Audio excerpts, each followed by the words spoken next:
नमस्कार, भारत माता की जय, वंदे मातरम। स्वागत है आपका आपके अपने इस प्यारे से यूट्यूब चैनल में। साथियों, आज मैं फिर से टॉप 20 क्वेश्चंस लेके आया हूँ सामान्य ज्ञान के, जीके के। आप अपने आप को चेक करिएगा कि 20 में से कितने के सही आंसर आपको आते हैं।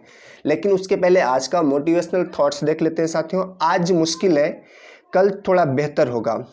बस उम्मीद मत छोड़ना दोस्त, भविष्य जरूर बेहतरीन होगा। सही बात साथियों, आज थोड़ी सी मुश्किल है लेकिन कल बेहतर होगा। बस उम्मीद को बनाए रखना साथियों, उम्मीद मत छोड़ना, भविष्य जरूर बेहतरीन होगा। तो चलिए स्टार्ट करते हैं, देखते हैं साथियों आज का जो टॉप 20 क्वेश्चन है वो कौन कौन सा है। ठीक है साथियों, अगर आप चैनल पर नए हो तो प्लीज़ चैनल को सब्सक्राइब कर लीजिएगा। साथियों, आपको इस चैनल के माध्यम से विभिन्न प्रतियोगी परीक्षाओं के लिए टॉप 20 क्वेश्चन डेली 8 बजे जरूर मिलेंगे। चलिए देखते हैं साथियों, ये रहा पहला क्वेश्चन। भवभूति कौन थे, आपको बताना है भवभूति कौन थे। संस्कृत कवि, संस्कृत गद्य लेखक, संस्कृत नाटककार या उपयुक्त सभी। आपको बताना है सही जवाब क्या होगा। चलिए बताइए भवभूति कौन थे, आपको बताना है साथियों। चलिए बताइए इसका सही जवाब क्या होगा। ए होगा, बी होगा, सी होगा या फिर डी होगा। इसका राइट आंसर आपको बताना है। तो इसका राइट आंसर होगा साथियों डी, उपयुक्त सभी। साथियों, ये 8वीं शताब्दी के, ठीक है साथियों, 8वीं शताब्दी के ये प्रसिद्ध क्या थे, संस्कृत कवि थे, संस्कृत गद्य लेखक थे, संस्कृत नाटककार थे। कौन, भवभूति। इनका नाम याद रखना, फेमस थे, बहुत ही इंपॉर्टेंट है। चलिए बढ़ते हैं अगले क्वेश्चन की तरफ और देखते हैं अगला क्वेश्चन क्या है। ये रहा अगला क्वेश्चन। देश बंधु के नाम से कौन विख्यात थे। चलिए बताना है आपको कि देश बंधु के नाम से कौन विख्यात है, ये आपको बताना है। चलिए, जीएस खरपड़े, आचार्य नरेंद्र देव, चित्तरंजन दास या फिर राजेंद्र प्रसाद। चलिए बताइए इसका सही जवाब क्या होगा। देश बंधु के नाम से कौन विख्यात थे, आपको बताना है। देश बंधु के नाम से कौन विख्यात थे, आपको बताना है। चलिए, जीएस खरपड़े, आचार्य नरेंद्र देव, चित्तरंजन दास या फिर राजेंद्र प्रसाद। चलिए बताइए इसका सही जवाब क्या होगा। तो इसका सही जवाब होगा सी, चित्तरंजन दास को देश बंधु के नाम से ये विख्यात थे। साथियों, देश बंधु का मतलब होता है देश का मित्र। ठीक है साथियों, चलिए बढ़ते हैं अगले क्वेश्चन की तरफ। और ये रहा अगला क्वेश्चन। म्यांमार नया नाम है। चलिए बताना है साथियों कि म्यांमार किसका नया नाम है। चलिए बताइए, भूटान, श्रीलंका, थाईलैंड या फिर वर्मा। चलिए बताइए कि म्यांमार नया नाम है, किसका नया नाम है, आपको बताना। 4 ऑप्शन है, सही जवाब बताइए। चलिए बताइए म्यांमार किसका नया नाम है, आपको बताना है। ठीक है। जवाने भर मिलते हैं आशिक कई, मगर वतन से खूबसूरत कोई सनम नहीं होता।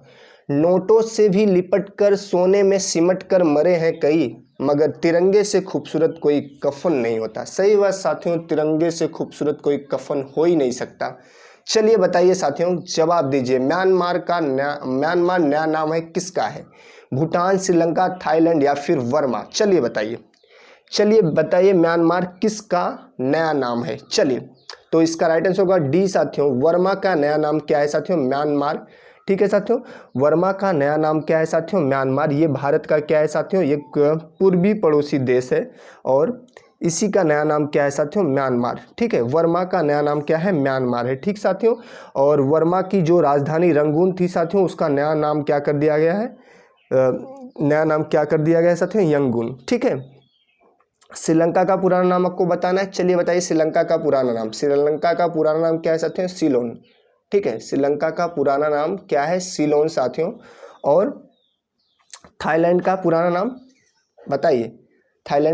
बताइए, श्याम। ठीक है साथियों, ये श्याम थाईलैंड का पुराना नाम। चलिए बढ़ते हैं अगले क्वेश्चन की तरफ और ये रहा अगला क्वेश्चन साथियों। उत्तर प्रदेश में किसान बही योजना का प्रारंभ किस वर्ष किया गया था। चलिए बताइए साथियों, उत्तर प्रदेश में किसान बही योजना का प्रारंभ कब किया गया था, आपको बताना है। चलिए, 2002 में, 1992 में, 1982 में या फिर 1972 में।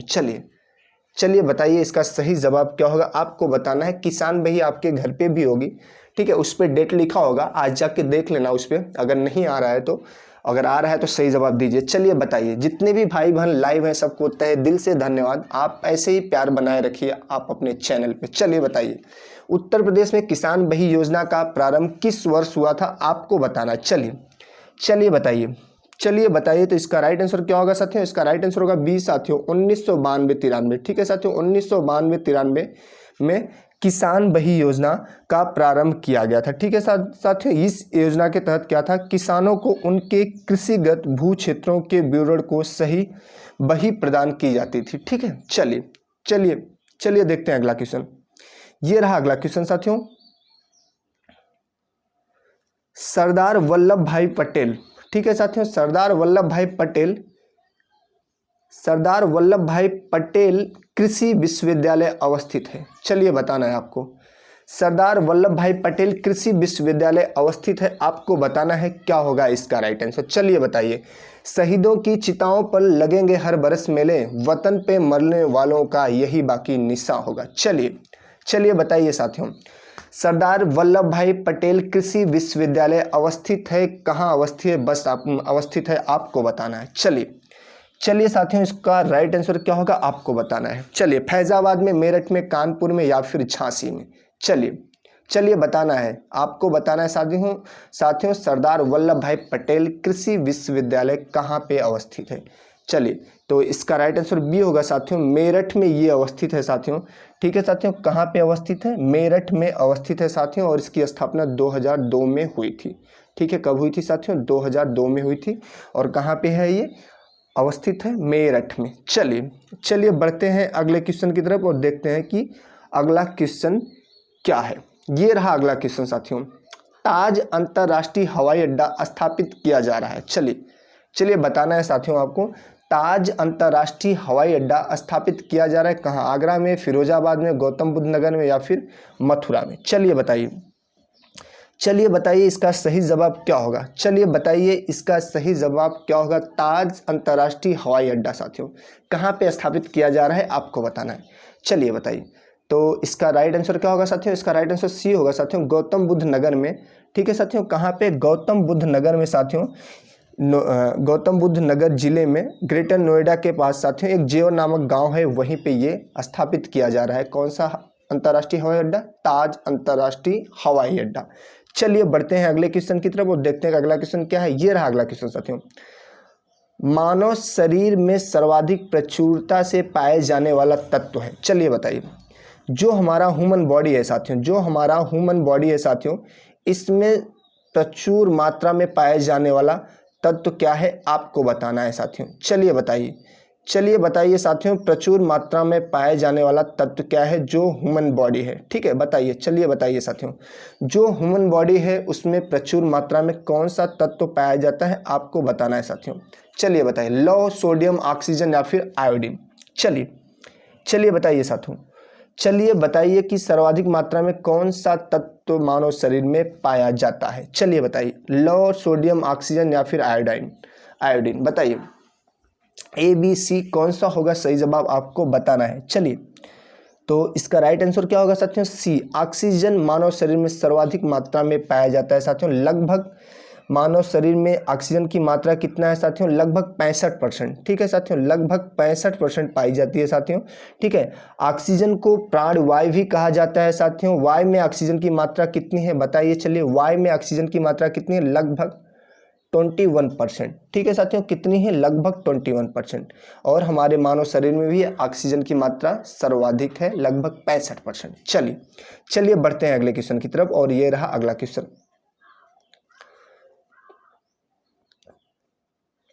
एक पिंड का अधिकतम भार निम्नलिखित में से किसमें होता है। चलिए बताना है आपको साथियों, एक पिंड का अधिकतम भार निम्नलिखित में से किसमें होता है ये आपको बताना है साथियों। चलिए बताइए, चलिए बताइए इसका सही जवाब क्या होगा। वायु में अधिकतम भार होगा, जल में अधिकतम भार होगा, हाइड्रोजन में अधिकतम भार होगा या फिर नाइट्रोजन में अधिकतम भार होगा, आपको बताना है इसका सही जवाब क्या होगा। चलिए बताइए इसका सही जवाब, चलिए बताइए इसका सही जवाब क्या होगा। एक पिंड का अधिकतम भार निम्नलिखित में से किस में होता है, वायु में, जल में, हाइड्रोजन में या फिर नाइट्रोजन में। चलिए बताइए इसका सही जवाब, तो इसका सही जवाब होगा बी साथियों, जल में एक पिंड का अधिकतम भार होता है, उसके बाद वायु में साथियों, फिर नाइट्रोजन में और फिर हाइड्रोजन में। ठीक है साथियों, पहले जल में, ठीक है, फिर वायु में और फिर हाइड्रोजन में साथियों, और उसके बाद फिर नाइट्रोजन में। ये बढ़ता क्रम होगा साथियों। ठीक है, घटते क्रम में, पहले जल में सबसे ज़्यादा, फिर वायु में साथियों, फिर हाइड्रोजन में और फिर लास्ट में किस में साथियों, सॉरी हाइड्रोजन नहीं, यहाँ नाइट्रोजन होगा साथियों और उसके बाद लास्ट में हाइड्रोजन। ठीक है, तो एक पिंड का अधिकतम भार किस में होगा साथियों, जल में अधिकतम होता है। चलिए बढ़ते हैं अगले क्वेश्चन की तरफ और ये रहा अगला क्वेश्चन साथियों। भारतीय संविधान का कौन सा अनुच्छेद अस्पृश्यता का उन्मूलन करता है? चलिए बताना है साथियों, मोस्ट इंपॉर्टेंट क्वेश्चन है, इजी है लेकिन मोस्ट इंपॉर्टेंट है साथियों, ये अक्सर पूछते रहता है। चलिए बताइए, भारतीय संविधान का कौन सा भाग अनुच्छेद अस्पृश्यता का उन्मूलन करता है? कौन सा अनुच्छेद साथियों अनटचेबिलिटी का उन्मूलन करता है? चलिए बताइए, अनुच्छेद 16, अनुच्छेद 17, अनुच्छेद 18 या फिर अनुच्छेद 15? आपको बताना इसका सही जवाब क्या होगा। चलिए, तो इसका राइट आंसर होगा साथियों बी, अनुच्छेद 17 साथियों। ये क्या करता है, अस्पृश्यता का उन्मूलन करता है, उसका अंत करता है। ठीक है साथियों, 16 है जो साथियों वो अवसर की समानता, 16 में क्या है, अवसर की समानता साथियों। 15 में क्या है, धर्म, जात तथा नस्ल लिंग के आधार पर भेदभाव का निषेध है। किसमें साथियों, 15 में। और 18 में क्या है साथियों, चलिए बताइए 18 में क्या है, मैसेज करके बताइए हमें। 18 में क्या है, 18 में है उपाधियों का अंत। ठीक है, उपाधियों का अंत साथियों।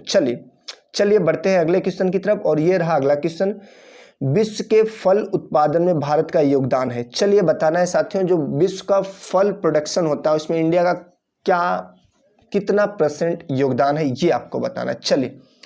चलिए बताइए, 20%, 25%, 10% या फिर 15%? आपको बताना है इसका सही जवाब क्या होगा। चलिए बताइए, तो इसका राइट आंसर क्या होगा, आप बताइए। विश्व में फल के उत्पादन में इंडिया का क्या योगदान है, कितने % है? चलिए बताइए, तो इसका राइट आंसर होगा साथियों डी, लगभग 15% साथियों, लगभग 14% के राउंड में है। ठीक है साथियों, और फल उत्पादन में इंडिया कौन से नंबर पे है, सेकंड पे है साथियों। पहले पे कौन है, चाइना है। ठीक है, पहले पे चाइना है। ठीक है साथियों, चीनी लोग पहले पे हैं। चलिए बढ़ते हैं अगले क्वेश्चन की तरफ और देखते हैं अगला क्वेश्चन क्या है साथियों। ये रहा अगला क्वेश्चन। ठीक है साथियों, ये रहा अगला क्वेश्चन, सबसे गहरे महासागर का नाम क्या है, आपको बताना है। ठीक है साथियों, बताना है आपको कि सबसे गहरा महासागर कौन है। ठीक है, चलिए बताना है।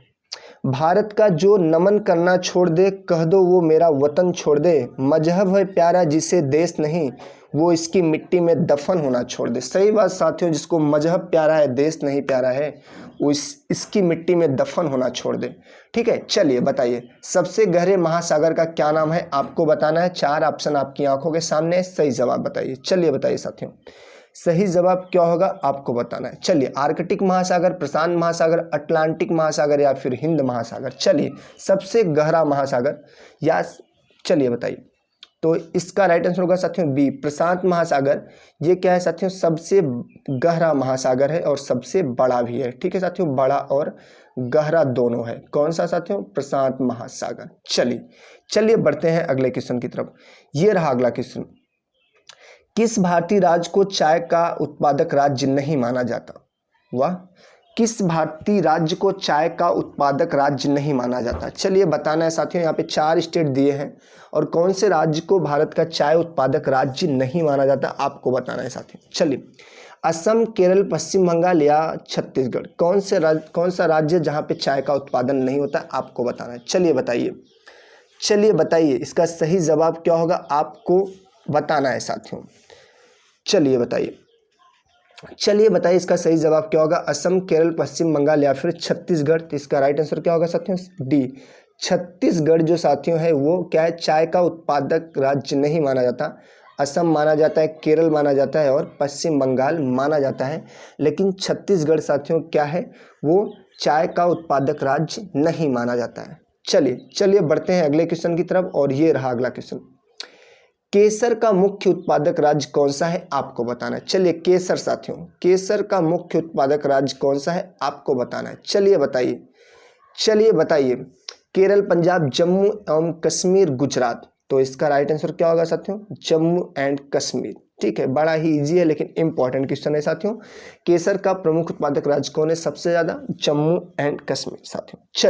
चलिए बढ़ते हैं अगले क्वेश्चन की तरफ और ये रहा अगला क्वेश्चन साथियों, कौन स्वतंत्र भारत का प्रथम गवर्नर जनरल था? चलिए बताना है साथियों, कौन स्वतंत्र भारत का प्रथम गवर्नर जनरल था, ये आपको बताना है। चलिए बताइए साथियों, चलिए बताइए स्वतंत्र भारत का प्रथम गवर्नर जनरल कौन था। क्वेश्चन को समझ लीजिएगा साथियों, स्वतंत्र भारत का प्रथम गवर्नर जनरल, ठीक है, lord Mountbatten, sir Stanford Cripps, Shri Rajagopalachari या डॉक्टर राजेंद्र प्रसाद। चलिए 4 ऑप्शन है, सही जवाब बताइए। चलिए जितने भी भाई बहन लाइव हैं सबको तहे दिल से धन्यवाद, सही जवाब बताइए आप। चलिए बताइए, तो इसका राइट आंसर क्या होगा आपको बताना है साथियों। इसका राइट आंसर हो जाएगा ए, लॉर्ड माउंटबेटन साथियों, ये स्वतंत्र भारत के पहले गवर्नर जनरल थे, ठीक है साथियों, स्वतंत्र भारत के पहले गवर्नर जनरल और अंतिम वायसराय, ठीक है साथियों। कौन था, लॉर्ड माउंटबेटन। और सी राजगोपालाचारी साथियों स्वतंत्र भारत के द्वितीय तथा प्रथम भारतीय गवर्नर जनरल थे, ठीक है साथियों, ये प्रथम भारतीय गवर्नर जनरल थे। और प्रथम कौन था, लॉर्ड माउंटबेटन था, लेकिन अगर इंडियन की बात की जाए तो सी राजगोपालाचारी, ठीक है। चलिए बढ़ते हैं अगले क्वेश्चन की तरफ। ये रहा अगला क्वेश्चन, वह अंतिम हिंदू राजा जिसने हिंदू स्वराज स्थापित करने में कुछ हद तक सफलता पाई। चलिए बताइए साथियों, वह हिंदू राजा कौन था साथियों जो हिंदू स्वराज स्थापित करने में कुछ हद तक सफलता पाई, आपको बताना है। चलिए बताइए, लिख रहा हूं मैं अंजाम जिसका कल आगाज आएगा, मेरे लहू का हर एक कतरा इंकलाब लाएगा। सही बात साथियों, शहीदों के एक एक लहू देश के लिए इंकलाब लाता है और उन शहीदों को मेरा सत सत नमन है साथियों। चलिए बताइए वह कौन सा हिंदू राजा था साथियों जो हिंदू स्वराज स्थापित करने में काफी हद तक सफलता पाए। चलिए, छत्रपति शिवाजी, राणा प्रताप, चंद्रगुप्त मौर्य या फिर राणा सांगा। चलिए बताना है आपको, सही जवाब इसका बताना है साथियों। चलिए बताइए इसका सही जवाब क्या होगा। चलिए बताइए साथियों, इसका सही जवाब क्या होगा आपको बताना है साथियों। चलिए, तो इसका राइट आंसर होगा साथियों ए, क्या होगा ए, छत्रपति शिवाजी एक ऐसे हिंदू राजा थे साथियों जिन्होंने कुछ हद तक हिंदू स्वराज स्थापित करने में स्वतंत्रता पाई साथियों। इनकी राजधानी कहाँ थी साथियों, रायगढ़, और ये स्वतंत्र शासक के रूप में 1764 में साथियों 1674 में इन्होंने अपना राज्याभिषेक कराया गया था। इनका राज्याभिषेक कराया गया था कब साथियों, 1674 में। ये चीज़ पूछ लेता है, कभी कभी डेट पूछ लेता है, तो याद रखना शिवाजी का जो राज्याभिषेक हुआ था साथियों वो कब हुआ था, 1674 में। चलिए बढ़ते हैं अगले क्वेश्चन की तरफ, और ये रहा अगला क्वेश्चन, शिवाजी के साम्राज्य की राजधानी कौन थी। ये तो क्वेश्चन का आंसर पहले ही बता दिया गया है, बताइए। चलिए बताइए, जल्दी से बता दीजिए इसका, पुणे, रायगढ़, कारवाड़ या फिर पुरंदर। तो इसका राइट आंसर होगा साथियों बी, रायगढ़ इनकी राजधानी थी, ठीक है साथियों, रायगढ़ शिवाजी के साम्राज्य की राजधानी थी। चलिए बढ़ते हैं अगले क्वेश्चन की तरफ, और ये रहा अगला क्वेश्चन, जो पहले कभी ना हुआ हो। चलिए बताइए साथियों, समान ज्ञान का क्वेश्चन है, आपको बताना है साथियों। चलिए बताइए, जो पहले कभी ना हुआ हो, अद्भुत, अभूतपूर्व या अपूर्व या फिर अनुपम। चलिए बताइए, जो पहले कभी ना हुआ हो साथियों उसको बताना है कि उसको क्या कहते हैं, उसको क्या कहते हैं आपको बताना है। चलिए बताइए, उसको क्या कहते हैं साथियों, जो पहले कभी ना हुआ हो उसको क्या कहते हैं आपको बताना, अद्भुत, अभूतपूर्व या अपूर्व या अनुपम। चलिए, अभूतपूर्व साथियों इसका राइट आंसर होगा, जो पहले कभी न हुआ हो। अभूतपूर्व मतलब पहले भूत में कभी ऐसी चीज़ न हुई हो, इतिहास में कभी ऐसा न हुआ। जो पहले कभी न हुआ हो साथियों उसको अभूतपूर्व बोलते हैं। क्या बोलते हैं, अभूतपूर्व, ठीक है। चलिए बढ़ते हैं अगले क्वेश्चन की तरफ। ये रहा अगला क्वेश्चन साथियों, फेंक कर चलाए जाने वाला हथियार। चलिए बताइए साथियों, ऐसा हथियार जिसको फेंक के चला देते हैं हम लोग, फेंक के मारते हैं, ठीक है, उसको अस्त्र बोलते हैं, शस्त्र बोलते हैं, भाला बोलते हैं या फिर गुलेल। चलिए बताइए, फेंक कर चलाया जाने वाला हथियार को क्या कहा जाता है। चलिए बताइए साथियों, अस्त्र, शस्त्र, भाला या गुलेल, ठीक है साथियों। शस्त्र में जैसे पिस्टल हो गई साथियों, अब पिस्टल को तो फेंक के चलाएंगे नहीं, कि चलाएंगे, नहीं चलाएंगे पिस्टल, ठीक है साथियों। भाला तो फेंकते हैं, गुलेल से भी मारते हैं साथियों एक जगह खड़े होकर, लेकिन भाला किस में आ जाएगा, अस्त्र में आ जाएगा, ठीक है साथियों। तो इसका राइट आंसर क्या होगा साथियों, अस्त्र होगा, ठीक है। अस्त्र को फेंक कर चलाया जाने वाला हथियार है, ठीक है। चलिए बढ़ते हैं अगले क्वेश्चन की तरफ और देखते हैं कि अगला क्वेश्चन क्या है। ये रहा अगला क्वेश्चन, ठन गोपाल का अर्थ है। चलिए बताइए, ठन गोपाल जी आ गए हैं। चलिए बताइए, ठन गोपाल का अर्थ क्या है आपको बताना है साथियों। ये सामान्य ज्ञान के कुछ क्वेश्चंस ले लिए हमने साथियों। बताइए चलिए, ठन ठन गोपाल का क्या अर्थ है आपको बताना है। कंगाल, बेकार, धनवान, समय पर मुकर जाना। चलिए बताइए, जो भी भाई बहन लाइव हैं आप बताइए, ठन ठन गोपाल का क्या मतलब है आपको बताना है साथियों। ठन ठन गोपाल का, चलिए बताइए, ठन ठन गोपाल का क्या अर्थ है। कंगाल, बेकार, धनवान या समय आने पर मुकर जाना। चलिए बताइए इसका सही जवाब क्या होगा। ठन ठन गोपाल, चलिए बताइए, ये एक हिंदी का मुहावरा है साथियों, अच्छा लगा तो इसलिए इसको ले लिए हम। चलिए बताइए, ठन ठन गोपाल का क्या अर्थ है आपको बताना है। चलिए, तो इसका राइट आंसर होगा साथियों एक, कंगाल। कंगाल का मुहावरा है साथियों ये। ठन ठन गोपाल का अर्थ है क्या, कंगाल होना। ठीक है साथियों, तो ठन ठन गोपाल इसका क्या अर्थ होता है साथियों, कंगाल। ठीक है, कंगाल होना। चलिए चलिए बढ़ते हैं अगले क्वेश्चन की तरफ, और ये अंतिम क्वेश्चन है साथियों। आप बताइए, अतनु, अतनु पर्यायवाची शब्द है। चलिए किसका है आपको बताना है। चलिए बताइए साथियों, अतनु पर्यायवाची शब्द है, किसका है आपको बताना है। ईश्वर, कृष्ण, कामदेव या फिर बसंत। चलिए चलिए बताइए इसका सही जवाब क्या होगा साथियों। अतनु किसका पर्यायवाची है आपको बताना है। चलिए बताइए, अतनु किसका पर्यायवाची है आपको बताना है साथियों। चलिए बताइए इसका राइट आंसर क्या होगा साथियों, सी, कामदेव का ये पर्यायवाची शब्द है साथियों। हिंदी का क्वेश्चन आ गया था। और अतनु किसका पर्यायवाची है साथियों, कामदेव का पर्यायवाची शब्द है। ठीक है साथियों, अनेकता में एकता इस देश की शान है, इसीलिए तो मेरा भारत क्या है, महान है। साथियों ये आज का टॉप 20 क्वेश्चन था। आप अपने आप को चेक किए होंगे कि 20 में से कितने के आपके सही आंसर आए होंगे साथियों। और वीडियो अगर अच्छा लगा हो साथियों लाइक कर दीजिएगा और शेयर कर दीजिएगा। चैनल पर अगर आप नए हैं तो चैनल को सब्सक्राइब कर लीजिएगा साथियों। आपको इस चैनल के माध्यम से डेली 8 बजे साथियों, डेली 8 बजे शाम को टॉप 20 क्वेश्चंस जीके के आएंगे साथियों, और जो आपको विभिन्न प्रतियोगी परीक्षाओं में आपको जरूर हेल्प करेंगे। आप विश्वास बनाए रखिएगा। ठीक है साथियों, बड़ों का सम्मान करिएगा, माता पिता और गरीबों का जरूर सम्मान करिएगा साथियों, उनको भी हक है जीने का। ठीक है, भारत माता की जय, वंदे मातरम एंड जय हिंद साथियों।